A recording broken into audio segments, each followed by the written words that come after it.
they did was they sent everybody an email saying all the students who were accepted, saying that the dean wants to speak with you. And why else would the dean want to speak with you? What they would not want to, on your face tell you that we don't want you in your school. That's true. So I was at work. He called me up saying that I got an email from dean. Did you get an email from the dean that she wants to speak with you? I'm like, yeah. And he was excited that I got in. I said, just wait. Let's just wait. What they want to say. Let's just not rush into it. And on the video call, the dean announces that you're all welcome to Kellogg and everything. And yeah, that's a pretty great moment. That was a pretty great moment. Wow.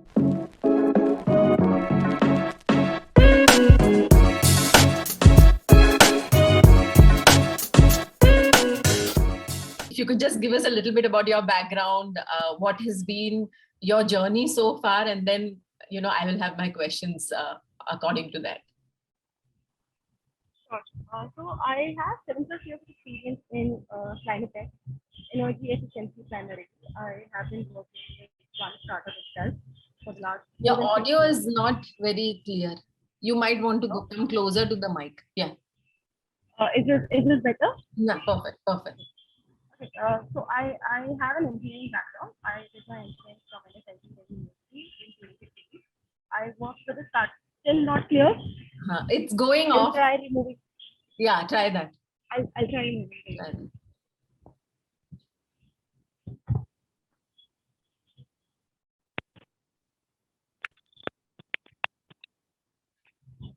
Hello? Yeah, I think it's much better.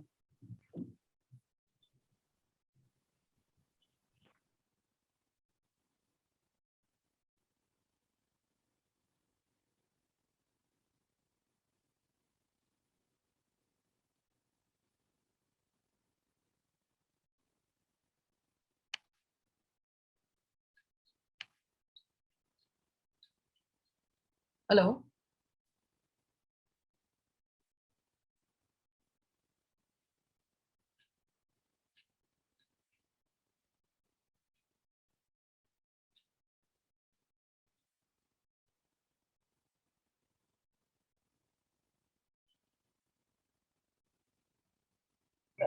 Hello. Am I audible now?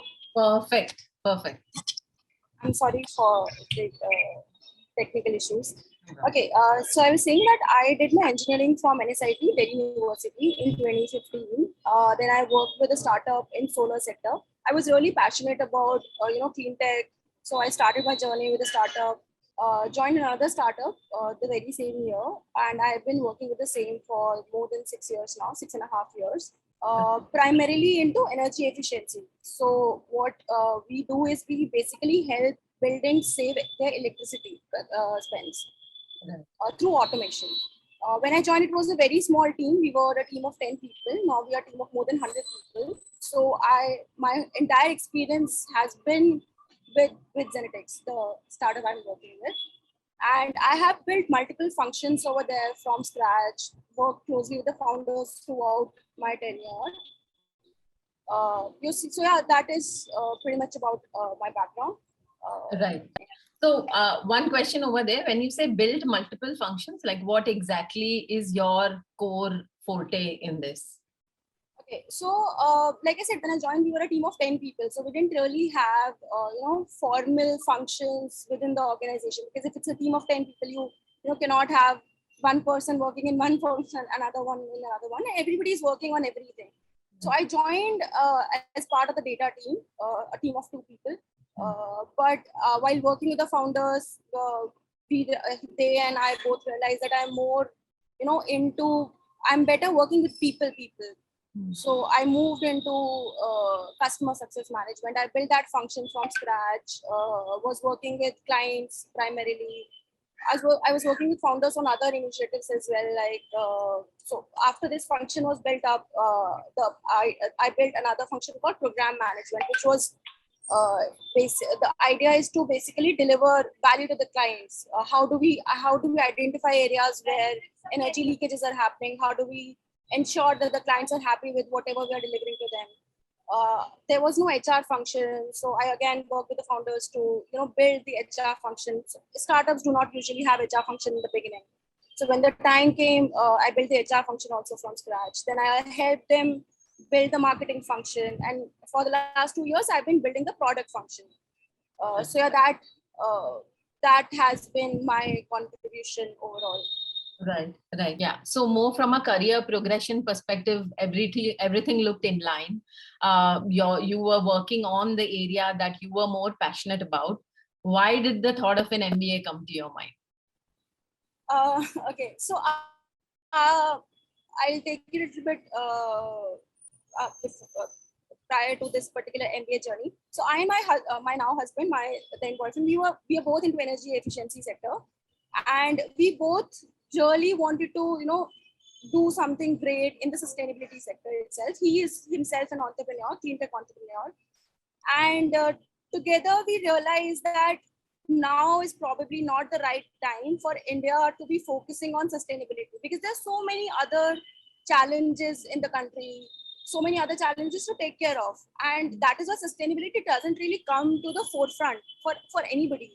You talk to 10 people, out of those 10 people, I don't think you would find more than one or two people who would really know what is going on in the clean tech sector, in the sustainability sector. People are more talking about these days fintech, education, and all of that, and which these sectors are doing pretty great. So it is still 10-15 years in the future when sustainability will take off in our country. By then, hopefully, we would have addressed other challenges, poverty, education, financial inclusion, and all of that, hopefully. So we wanted to, get exposure to the sectors where sustainability, people are already talking about sustainability and doing a lot of stuff about it. So Europe and US were the two markets that we were looking at. And MBA at this point in time also seemed like the right time to basically get that exposure, build a network, so that after an MBA, we can actually, create that kind of impact that we have been wanting to do that. So together we made that decision that probably now is the right time to, make that switch to a different market. I think exposure to a different market was the primary motive to applying for an MBA. Right, right. So what I understand is you clearly had your vision in mind in terms of what you wanted to achieve, and you just, then looked at what all are the phases that are required for you to achieve there, right? So with this comes the biggest part, right? The GMAT part.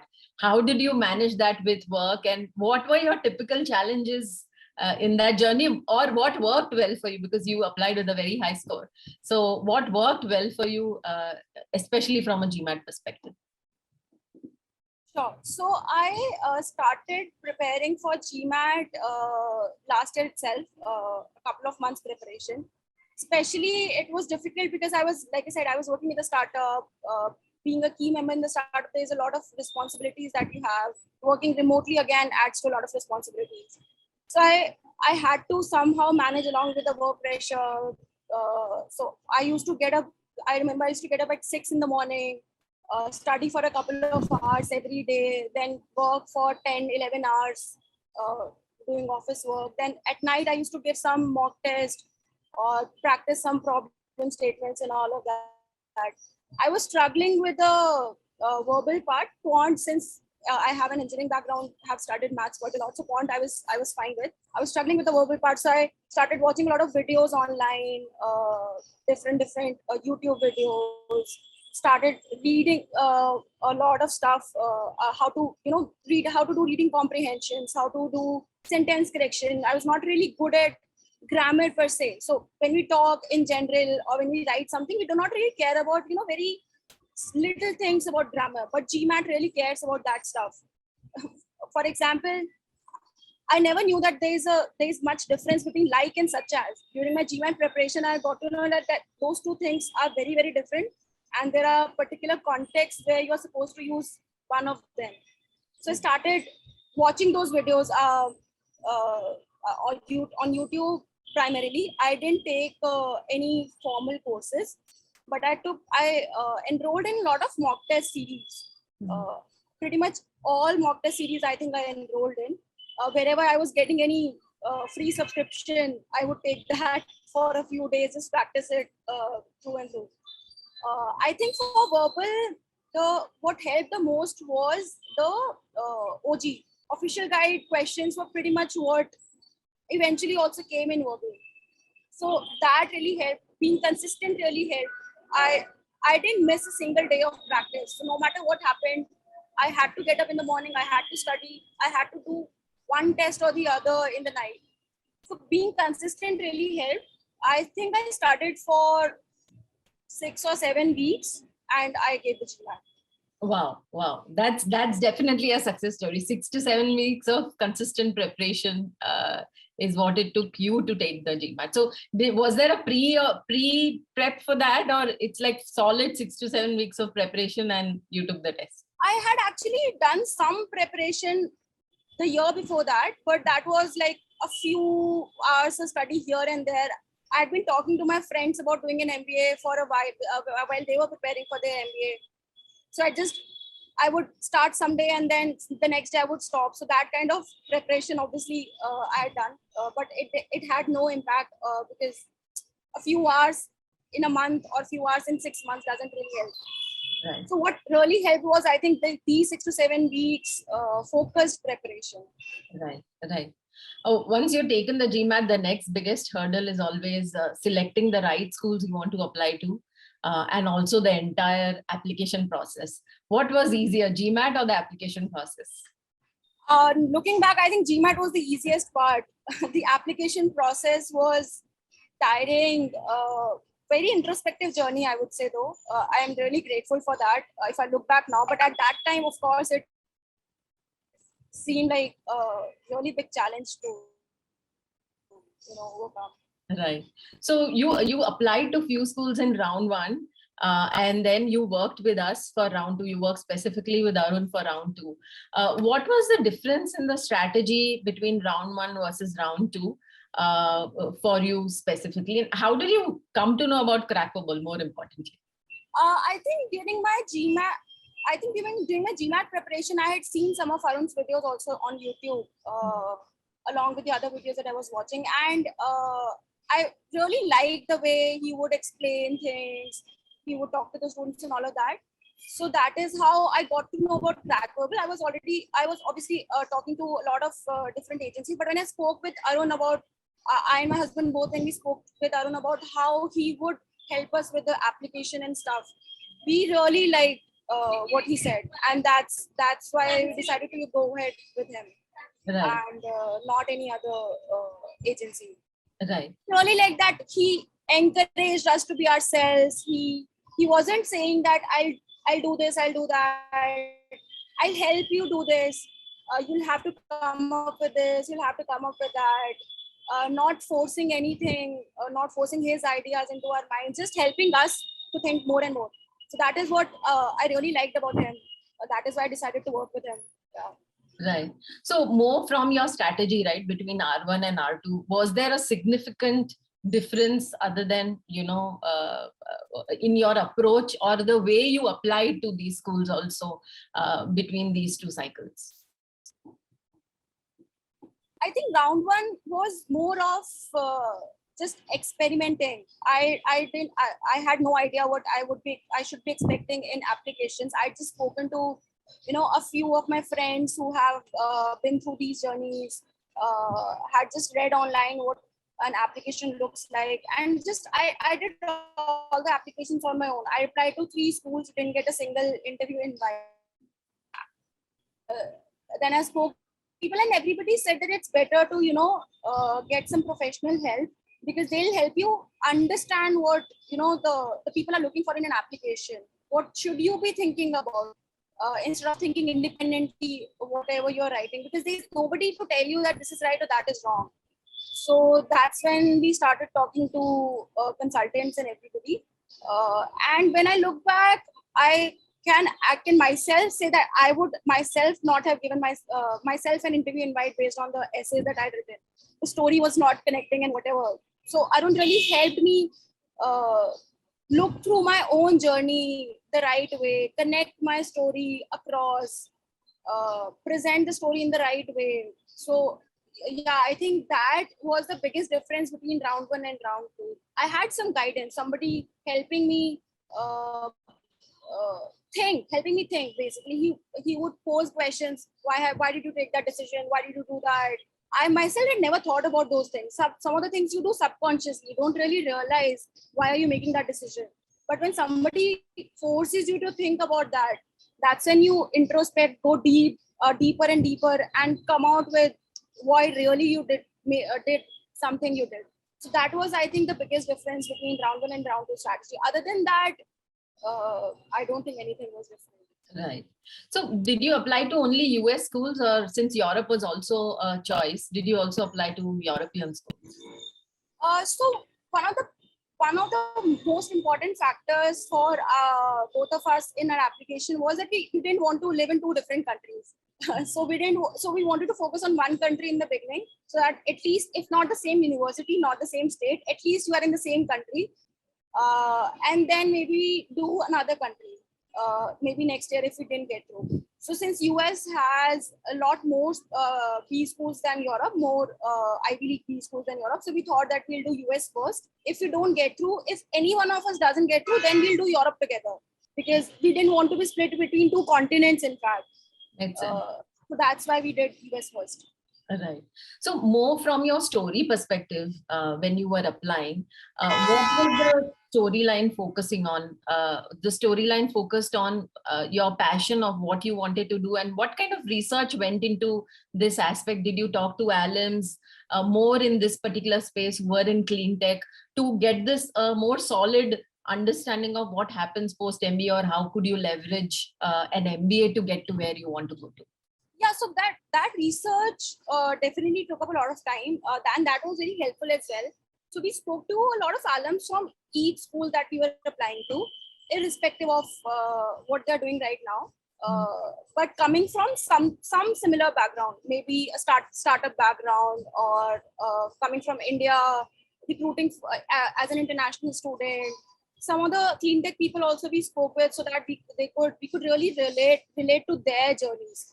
But since it's a small sector, I should not say small, but smaller sector, so don't really find a lot of such people. But wherever we could find, we spoke with such people, understanding which schools would fit our particular goals best. So every school has its own forte. So some schools are good at finance. They send a lot of students into finance sector, investment banking, and all of that. Some schools send a lot of students to consulting. Some have focus on entrepreneurship, some have focus on energy. So speaking with alums helped understand those things a lot better. How would the school particularly help me with my journey of sustainability and all of that? So I think speaking to alums helped there quite a lot. And we spoke to at least 2 to 3 alums, each of us, at each school that we were applying to. Right. So how was the interview process? So how many schools did you totally apply to? You applied to 5 schools, I guess, in total. I applied to 10 in total. 10 in total. Okay. And how many did you get interview calls from? I got interview calls from 4. Harvard, Kellogg, Tuck, and Ross. Wow. So what was different or similar about these interview processes across these schools? I think the Harvard interview was very, very different from all the other interviews. The major difference was that the interviewer had access to my entire application material. So the interviewer had notes that you wrote, but this particular sentence, why did you write this? You have said in your application that this is how you think, or this is what you do, whatever. Why this? Why that? What is the thought process behind this? That. So it was very, very personalized interview. The rest of the interviewers at Kellogg, Tuck, Ross, all 3, they had just access to my resume. So they didn't know much about what I had written in my application, or what my recommenders had written in their essays and everything. So they were not very personalized. So they were standard questions: why MBA, why particular school, why particular course, some journey, or some resume based questions. So that way the staff difference was with the Harvard interview. But across these 3 as well, the Ross and Tuck interviews were by alums, and the Kellogg interview was by an adcom. So again, there was a little difference between these 2 sets of interviews, that the alums would, they were trying to understand how I would fit into the culture of the school better. That's what at least I perceive. And with the adcom, the person was more focused on why do I want to come to this particular school, and how would the school help me with my journey, how what research have I done on the school and all of that. So this is how these, I think, were little different. Right, right. Awesome. So how long did it take for them to send you the acceptance mail? I think it after the interviews, it was, I think, a month and a half when I started hearing about the results. Right, right. So, so did you and Puneet get the letter on the same day?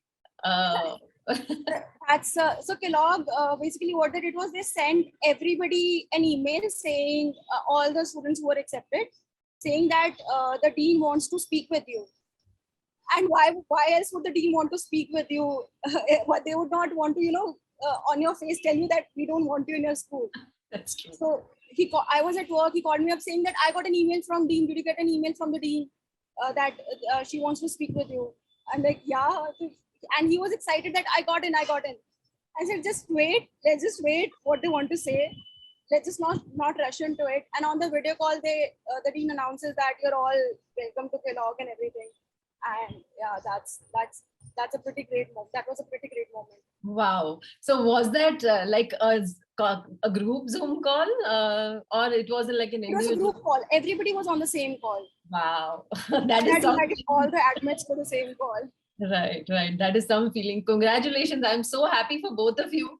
I think the best thing is that both of you got into the same school together. I think, bolte hain na, theory of positive conspiracy, everything's coming together, really well. So I'm so happy for you. Thank you so much, Yashika. I think this has been, I'm sure, a very taxing but an amazing journey for you, and all the best for your next step. All the best for your once again. Thank you so much for giving me time. I just hope to connect with Puneet also. I'm waiting for him to tell me when it's possible for him. So I don't think he might have seen your email. Otherwise, he would have responded. I'll just ask him to. Yeah. Or I'll ping him again. No problem. I'll talk to him. I'm so excited for you, Yashika. And thank you so much. And thank you for all your help.